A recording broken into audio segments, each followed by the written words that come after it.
એવું એવી કઈ ત્રિરાશિ છે નહીં સીધી. 5 કરોડનો પલંગ હોય તો 5 કરોડ વાળા પલંગ વાળા તો ઊંઘ જ નથી આવતી. ઊંધું તંત્ર જાય છે પાછું. તો એવી ત્રિરાશિઓ સુખ સાથે નથી. સમૃદ્ધિ અને સુખને કઈ એવો સીધો સંબંધ નથી કે ગ્રાફ આમ સીધો 45 ડિગ્રી પર સીધો જ જાય કે જેમ જેમ સમૃદ્ધિ વધતી જાય એમ એમ સુખ અને શાંતિ વધતા જાય. એવો તો ગ્રાફ કોઈએ નથી આપ્યો. રાવણની સંપત્તિ પર એક કવિતા બનાવી શકો કે વાલ્મીકી રામાયણમાં વર્ણન છે ને એના આધારે. હતિ હીરા જડિત ભીતો કનક ના મોલ મેલાતો ઉગે જ્યાં સૂર્ય ગભરાતો પવન પણ વાય શરમાતો. આમ કરીને સરસ લખ્યું છે. હતિ હીરા જડિત ભીતો, ભીતો ઉપર હીરા જડ્યા હતા. કનક ના મોલ મેલાતો, મોલ ને મેલાતો બધું કનકનું સોનાનું હતું, ચમકે બધું ગોલ્ડ. ઉગે જ્યાં સૂર્ય ગભરાતો પવન પણ વાય શરમાતો. ગ્રહો ઉપર આધિપત્ય સ્થાપી દીધું હતું રાવણે. સૂર્ય પણ ગભરાતા ઉગે, પવન પણ શરમાતા વાય. અને નગરની નીંદ જ્યાં ઉડે સુણી ગાંધર્વના ગીતો. લંકાવાસીઓને જાગવા માટે એલાર્મ નહીં મૂકવાનું. અંતરિક્ષમાંથી ગાંધર્વો ને અપ્સરાઓ આવે, ગાંધર્વો ઢોલ વગાડે, અપ્સરાઓ નાચગાન કરે અને પછી એ લોકો નાચી નાચીને ગાય ગાઈને લંકાવાસીઓને જગાડે. જાગો લંકાવાસીઓ, સવાર પડી ગઈ, સવાર પડી ગઈ. કેવી જાહો જલાલી કહેવાય. મજા આવે ને આવી રીતે કોઈ ઉઠાડવા આવે તો બધા ઉઠી જાય તરત જ. પણ આવી જાહો જલાલી લંકામાંથી. પણ દરેક પંક્તિમાં અંતે કવિ લખે છે છતાંય દુખ્યો રાવણ સદાય મોતથી બીતો. અનલ આવી જમાડે અવનવા પકવાન રાંધીને પવન પણ વીંજણો ઢોળે નગરને સ્વચ્છ રાખીને. વરુણ મોલ ને મેલાતો બધું કનકનું સોનાનું હતું, ચમકે બધું ગોલ્ડ. ઉગે જ્યાં સૂર્ય ગભરાતો પવન પણ વાય શરમાતો. ગ્રહો ઉપર આધિપત્ય સ્થાપી દીધું હતું રાવણે. સૂર્ય પણ ગભરાતા ઉગે, પવન પણ શરમાતા વાય. અને નગરની નીંદ જ્યાં ઉડે સુણી ગાંધર્વના ગીતો. લંકાવાસીઓને જાગવા માટે એલાર્મ નહીં મૂકવાનું. અંતરિક્ષમાંથી ગાંધર્વો ને અપ્સરાઓ આવે, ગાંધર્વો ઢોલ વગાડે, અપ્સરાઓ નાચગાન કરે અને પછી એ લોકો નાચી નાચીને ગાય ગાઈને લંકાવાસીઓને જગાડે. જાગો લંકાવાસીઓ, સવાર પડી ગઈ, સવાર પડી ગઈ. કેવી જાહો જલાલી કહેવાય. મજા આવે ને આવી રીતે કોઈ ઉઠાડવા આવે તો બધા ઉઠી જાય તરત જ. પણ આવી જાહો જલાલી લંકામાંથી. પણ દરેક પંક્તિમાં અંતે કવિ લખે છે છતાંય દુખ્યો રાવણ સદાય મોતથી બીતો. અનલ આવી જમાડે અવનવા પકવાન રાંધીને પવન પણ વીંજણો ઢોળે નગરને સ્વચ્છ રાખીને. વરુણ વર્ષે નીતરતો નીત છાંટી પંથ જર મરતો છતાંય દુખ્યો રાવણ સદાય મોતથી બીતો. અનલ આવી જમાડે અવનવા પકવાન રાંધીને. રાવણની રસોઈ બનાવવા માટે સાક્ષાત અગ્નિદેવ આવે. અને અગ્નિદેવ જેવી રસોઈ બીજું કોણ બનાવે? કારણ કે રસોઈમાં અગ્નિ બહુ અહેમ ભૂમિકા ભજવે છે. કેટલો અગ્નિ તમે રાખો છો એના આધારે રોટલી સારી બનશે, વ્યવસ્થિત ચડશે, ફૂલશે, નહીં ફૂલે, કાચી રહી જશે, ચવડ થઈ જશે, એ બધું એના ઉપર છે. ક્યારે તાવડીમાંથી ઉપાડીને સીધી ગેસ ઉપર મૂકી, તાપ ઉપર મૂકવી, ક્યારે ફેરવવી, એને આધારે ફૂલે છે, ફૂલીને દડો થાય છે. અને એમાં લેયરમાં પણ ક્યારેક એક લેયર પાતળું થઈ જાય ને એક જાડું થઈ જાય. એ ક્યારે તમે પલટો છો એના ઉપર છે. ક્યારે પલટીને ક્યારે કેટલો અગ્નિ આપો છો તો 2 લેયર સરખા થાય, એક સરખા ફૂલે, દડા જેવી ફૂલકા રોટલી બને. પણ અગ્નિ અગત્યનો છે. ક્યારે વધારે ને ક્યારે ધીમો તાપ કરવો. મૈસૂબ બનાવે ને મૈસૂબ, એમાં જો તાપમાં સહેજ પણ ફેરફાર થાય ને તો મૈસૂબને બદલે લોંદો બને, શીરો બને, મૈસૂબ ના બને. મૈસૂબમાં તો પેલું જાળી જાળી થઈ જાય ને, એ જાળી ના પડે જો અગ્નિમાં સહેજ ફેરફાર થઈ ગયો હોય તો અગ્નિ બહુ અગત્યનું. ધીમા તાપે અમુક વસ્તુ બનાવવાની હોય. ખીચડી ધીમા તાપે ચડવા દો તેમાં જુદો જ સ્વાદ આવે. ઘણા સૂર્ય કુકરમાં કરતા હોય છે, એમાં તો એના કરતા એક જુદો ગજબ સ્વાદ આવે. સુખડીમાં બધાને અનુભવ થયો છે. સુખડી એમાં જો અગ્નિમાં ફેરફાર થઈ ગયો ને, ગઈકાલે વાત નથી કરી ને, અમારે બધું મિક્સ થઈ જાય છે પાછું. ક્યાં કઈ વાત કરી હતી યાદ નથી રહેતું.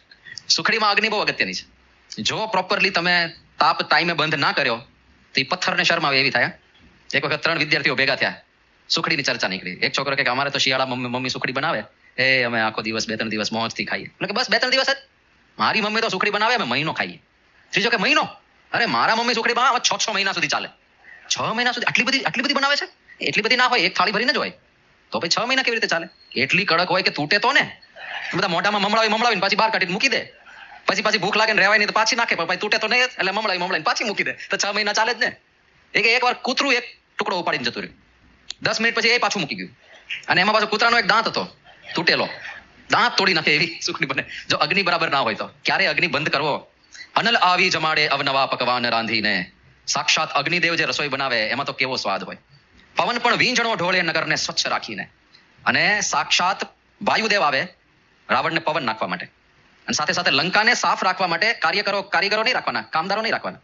નગરને સ્વચ્છ રાખે. લંકાની ગલીઓમાંથી પવન જ એવી રીતે પસાર થાય કે કચરો બધો ઉપાડીને દરિયામાં લઈ જાય. આવી બધી જાહો જલાલી રાવણ પાસે હતી. પણ દરેક પંક્તિમાં અંતમાં લખે છે છતાંય દુખ્યો રાવણ સદાય મોતથી બીતો. પાછો ભણેલો હતો, અભણ પણ નહોતો. રુચાઓ વેદની કંઠે સ્વયં પંડિત પંકાતો. મહાપંડિત કહેવાતો હતો રાવણ. અને રુચાઓ વેદની કંઠે, વેદો બધા મુખપાઠ હતા. કેવો વિદ્યાર્થી હશે? આમાંથી પૂછીએ કોઈકને એન્જિનિયરિંગ ને કદી ડેફિનેશન ઉભો થાય, ભાઈ આ ડેફિનેશન બોલ. એ તો પરીક્ષા આવે ત્યારે વાંચવાની વાત શું છે, અત્યારે કશું યાદ ના આવે. એક્ઝામના 1 મહિના પહેલા જ આ લોકો તૈયારી કરે છે. બાકી તો બસ એ પ્રોફેસરના ટીચરના દર્શન કરવા જ જાય છે. ટીચરના તો ઓછા કરતા હશે, આડોશી પાડોશીને વધારે કરે છે આ લોકો. રુચાઓ વેદની કંઠે સ્વયં પંડિત પંકાતો. ધ્રુજે થર થર ત્રણેય લોકો બગાસુ એક જ્યાં ખાતો. પલકમાં યોજનો ઉડી ગગનમાં આવજા કરતો, છતાંય દુખીઓ રાવણ સદાય મોતથી બીતો. એક પલકારાની અંદર ઉડી ઉડીને જતો હતો, આકાશમાં ઉડે. હવે આ સામર્થ્ય, આટલી બધી સંપત્તિ, આવો પ્રભાવ, અને આ પ્રભાવ એમને નતો પાછો. આ ખાલી આ કાવ્ય પૂરતો નથી, એકચ્યુઅલમાં હતો. હનુમાનજી જ્યારે ગયા, વાલ્મીકી મુનિએ સરસ વર્ણન કર્યું છે. હનુમાનજી જ્યારે ગયા લંકાની અંદર, અને બધા જોતા હતા કે સીતાજી ક્યાં છે, સીતાજી ક્યાં છે, સીતાજી ક્યાં છે, શોધતા શોધતા અંદર નીકળ્યા. અને એમાં એક કક્ષમાં એણે રાવણની હજારો પત્નીઓને સૂતેલી જોઈ. રાત્રે ગયા હતા ને હનુમાનજી, હજારો રાવણની પત્નીઓ સૂતી છે. અને ત્યાં વાલ્મીકીજી વર્ણન કરે છે કે એમાંથી ઘણી બધી એવી હતી કે જે રાવણની કીર્તિ અને રાવણની શક્તિ જોઈને સામેથી વરવા માટે તલપાપડ થયેલી. તો મહિલાઓ એમને વરવા માટે તલપાપડ થાય છે. સામર્થ્ય, શક્તિ અને રૂપ કેવું છે. અને પછી આગળ ગયા હનુમાનજી. મંદોદરી, મુખ્ય રાણી કહેવાય, મંદોદરીનો કક્ષ આવ્યો. મંદોદરી સુતા હતા એમના પલંગમાં. મંદોદરીના મુખની કાંતિ જોઈને, પતિવ્રતા નારી છે મંદોદરી, રોજ સવારે જે પ્રતિવ્રતાઓને યાદ કરવામાં આવે છે એમાં અહલ્યા, દ્રૌપદી, તારા એમ કરીને મંદોદરીનું પણ નામ છે ત્યાં. મંદોદરીને સુતા જોયેલા હનુમાનજીએ. એમને થયું કે ઓહો, આજ સીતાજી લાગે છે, કારણ કે આ મુખની કાંતિ જે છે, આવી શોભા તો સીતાજીની જ હોય. તો હનુમાનજી તો એકદમ પ્રસન્ન થઈ ગયા કે સીતાજી મળી ગયા, જેના માટે આવ્યા હતા. Project successful. એમ હવે એકલા જતા સેલિબ્રેશન કેવી રીતે કરવું? બે માણસ હોય તો કંઈક ચીયર્સ કરે, કંઈક કોઈક રીતે સેલિબ્રેશન કરે. એકલા જતા હનુમાનજી, મજા આવી ગયા, સીતાજી મળી ગયા. તો બીજું તો કઈ કરાયું હતું નહીં. અને હનુમાનજી પાછા વાનર સ્વરૂપે હતા, એટલે ઉપર ચડે થાંભલા ઉપર, પાછા ધુપકો મારે, પાછા કૂદકા મારે, પાછું પૂછડાને ચુંબન કરે, પાછા ઠેકડા મારે, પાછા થાંભલા ઉપરથી. એવી રીતે એમણે પર્સનલ સેલિબ્રેશન પણ કરી લીધું કે સીતાજી મળી ગયા. પછી પાછો કાઉન્ટર વિચાર આવ્યો કે સીતાજી હોય તો આવી રીતે ઊંઘતા ના હોય. પાછા રામચંદ્રજીના વિયોગમાં સીતાજી તો ઉન્નિદ્ર થઈ ગયા હોય, એમની ઊંઘ ઉડી ગઈ હોય કે આ તો ઘસઘસાટ ઊંઘે છે, કે આ સીતાજી ના હોય. કે સીતાજી હોય તો આ મુખારબિંદ ઉપર જે પુષ્ટિ છે, પુષ્ટ શરીર છે, એવું પણ ના હોય. સીતાજી તો રામચંદ્રજીના વિયોગમાં કૃશ થઈ ગયા હોય, દુઃખી હોય કે આ થોડું અર્લી સેલિબ્રેશન થઈ ગયું, આ બીજું કોક લાગે છે. પછી આગળ ગયા હનુમાનજી અને રાવણના કક્ષમાં ગયા. સૂતો તો હા, અને જાણે સોનાના પલંગમાં કાળો પર્વત પડ્યો હોય ને એવી રીતે રાવણ ત્યાં સૂતેલો જોયો હનુમાનજી. અને થયું કે હા, આ લંકાપતિ જેની વાતો સાંભળીએ છે, સૂતેલો જોયો. પછી આગળ ગયા. આગળ રાવણના રસોડાનું વર્ણન આવે છે વાલ્મીકી રામાયણ. ક્યારેક ટાઈમ મળે તો આ બધું વાંચજો ભાઈ. આ બધા વોટ્સએપમાં કોકના ડીપી ના જોતા નકરા, આ બધું વાંચજો તો આમાંથી કંઈક સારું જ્ઞાન મળશે, કંઈક સારા સંસ્કારો શીખવા મળશે. રાવણના રસોડાનું વર્ણન આવે છે. દેશ વિદેશની કેટલી બધી આઈટમ, જાત જાતની મદિરાઓ, જાત જાતના માંસ, બધું તૈયાર પડેલું ત્યાં. એ બધું હનુમાનજી જોતા જોતા નીકળે છે. અને ત્યાં એક એક વસ્તુના નામ લખ્યા છે વાલ્મીકી ઋષિએ. જાત જાતની બધી સુરા, સુરા એટલે દારૂ. અત્યારે જે બધા જુદા જુદા પ્રકાર આવે છે ને, વિસ્કી ને, વાઇન ને, બ્રાન્ડી ને, ટકીલા ને, બુકીલા ને, મુકીલા ને, ખબર નહીં શું આવે છે, પણ એ બધી જુદી જુદી પ્રકારની સુરાઓ ત્યાં આગળ મૂકેલી હતી. અને એ બધું હનુમાનજી જોયા. પછી હનુમાનજીને થયું કે આ બધું જોયું, સીતાજી ક્યાંય મળતા નથી. પછી વિભીષણ પાસે જાય છે અને વિભીષણ પાસે જઈને વાત કરે છે કે આ સીતાજીને શોધું છું. કેમ? વિભીષણ કે અશોક વાટિકામાં રાખ્યા છે, ત્યાં આગળ છે. ત્યાં ગયા. અને હવે જો રાવણનો પ્રભાવ હનુમાનજીને પ્રત્યક્ષ જોવો હતો. અશોક વાટિકામાં ગયા, સીતાજી સાથે મિલન થઈ ગયું. રામચંદ્રજીએ જે મુદ્રિકા આપી, તે મુદ્રિકા પણ સીતાને અર્પણ કરી એમણે. સીતાજીને પણ વિશ્વાસ આવી ગયો કે આમના દૂત જ છે. અને એ જ વખતે આજે વાર્તાલાપ ચાલતો હતો ને સીતાજી અને હનુમાનજી વચ્ચે, ત્યારે જ રાવણ આવે છે સીતાજીને મળવા માટે. એટલે હનુમાનજી સીધા ઝાડ ઉપર ચડીને સંતાઈ જાય છે. અને રાવણ સીતાને બધા પ્રલોભનો આપે છે કે તું મારી સાથે વર તો આખી લંકા તારા કદમોમાં, હું પણ તારો સેવક બની જાઉં. એ બધી વાતો કરે છે. સીતાજી તરનું આડું રાખીને એનો તિરસ્કાર જ કર્યા કરે છે. એ વખતે હનુમાનજી આમ જોવા ટ્રાય કરતા હતા કે રાવણ કેવો છે, રાવણ કેવો છે. આમ દિવસે રાતે સુતેલો જોયો હતો, પણ આમ દિવસે સજાગ અવસ્થામાં કેવો લાગે. પેલું ઝાડના પાંદડામાંથી બરાબર આમ કેમેરો બરાબર સેટ ના થયો. એટલે હનુમાનજીને એક વિચાર આવ્યો કે ભાઈ રામચંદ્રજીનો મેસેજ આપણે સીતાજીને આપી દીધો, સીતાજીનો મેસેજ પણ આપણે સામે લઈ લીધો, હવે જવાનું જ છે પાછું, પ્રોજેક્ટ સક્સેસફુલ. પણ એકવાર રાવણને મળવું તો છે આપણે, એને એકવાર જોવો છે મારે સભામાં, ભર સભામાં કેવો લાગે છે. અને એને પણ આપણે થોડા દર્શન આપીએ ને કે આ રામદૂત પણ કેવો છે, જરાક પરચો મળી જાય. એટલે રાવણ જેવો ગયો ત્યાંથી, એટલે હનુમાનજીને થયું કે હવે આપણે થોડું સામર્થ્યનું પ્રદર્શન કરવું છે. અને સાથે સાથે રાવણને એકવાર મળવું તો છે. એટલે એનું નિમિત્ત ઊભું કરવા માટે હનુમાનજી પૂછે છે સીતા માટે અને કે માતા, મારે જમવું છે, મને બહુ ભૂખ લાગી છે, તો અશોક વાટિકામાંથી થોડા ફળ ફૂલ તોડી લઉં? સીતા માતા કે હા હા તોડી લો, અશોક વાટિકા છે, તમે તમારી રીતે જે અનુકૂળ આવી જમો. હનુમાનજી ગયા અને એમણે જમવાનું પૂછ્યું હતું, ફળ ફૂલ તોડવાનું. સીતાજીને એમ કે એક એક ફળ તોડશે. હા, તો હનુમાનજી છે મોટું સ્વરૂપ ધારણ કર્યું. અષ્ટસિદ્ધિ નવનિધિ કે દાતા. એ અષ્ટસિદ્ધિઓ જે છે ને, એમાં એક મહિમા નામની સિદ્ધિ છે. મહિમા એટલે તમે ગમે તેટલું મોટું સ્વરૂપ ધારણ કરી શકો. એમાં એક અણિમા નામની સિદ્ધિ છે, એટલે તમે અણુ જેટલું સ્વરૂપ ધારણ કરી શકો. એ બધી સિદ્ધિઓ છે. હનુમાનજી મોટું સ્વરૂપ ધારણ કર્યું અને ઝાડને મૂળમાંથી ઉખાડ્યા. અને પછી એમાંથી આમ ખેરવ્યા સફરજન ને દાડમ ને બધું, અને એ ખાવા માંડે. એક એક ઝાડ આખું ઉખાડે અને ખેરવે, જેમ આપણે દ્રાક્ષની લૂમમાંથી દ્રાક્ષ એક એક તોડીને ખાતા હોય ને, એવી આખું ઝાડ ઉખાડે ને એક એક સફરજન કંકેરીને ઝાડ નાખે.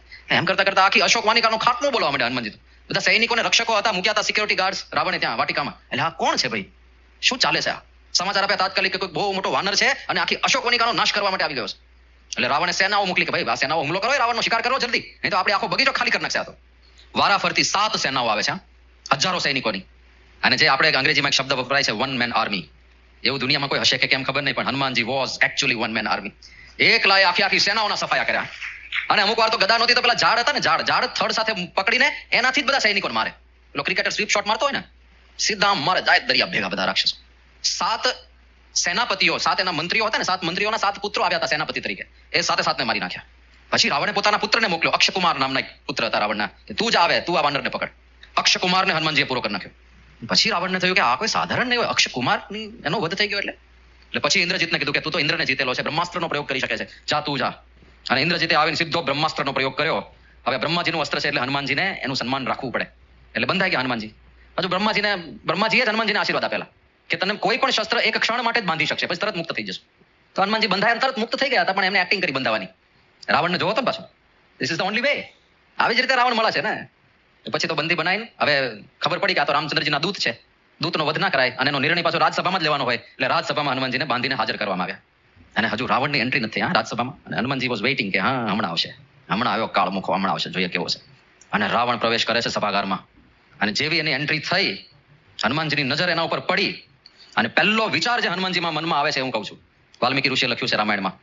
હનુમાનજી વિચારે છે રાવણને જોઈને, અહો રૂપમ, અહો ધૈર્યમ, અહો સત્વમ, અહો દ્યુતિઃ, અહો રાક્ષસ રાજસ્ય સર્વ લક્ષણ યુક્તતા. અહો શબ્દ સંસ્કૃતમાં ક્યારે વપરાય? અંગ્રેજીમાં વાવ કે છે ને, વાવ, જોરદાર. ગુજરાતીમાં આપણે વાહ બોલીએ છીએ. કઈ કોઈ અદ્ભુત વસ્તુ જોઈ લીધી હોય ને તમે, ત્યારે વાહ નીકળી જાય ને, વાહ.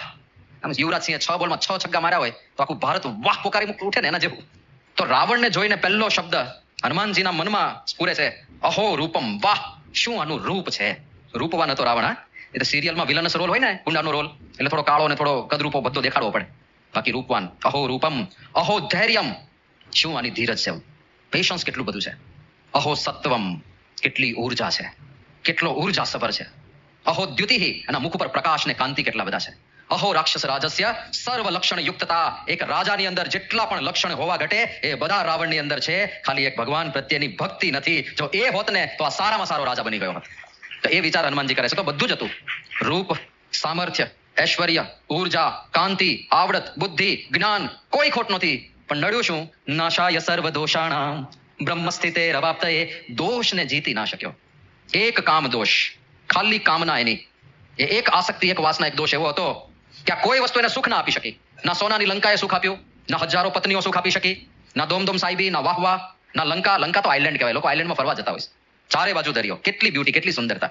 એ કોઈ વસ્તુ દેવોને જીતીને બેઠો હતો, ગ્રહોને બાંધી રાખ્યા હતા. અરે શનિની પનોતી લોકોને નડતી હોય છે, રાવણે શનિને બાંધી મૂક્યા હતા. પણ કોઈ વસ્તુ એને સંતોષ કે સુખ નહોતી આપી શકી.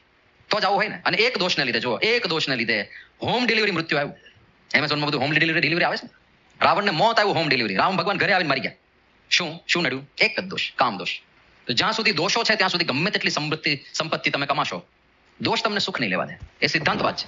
દુર્યોધન પણ એ જ લાઈન ઉપર છે ને.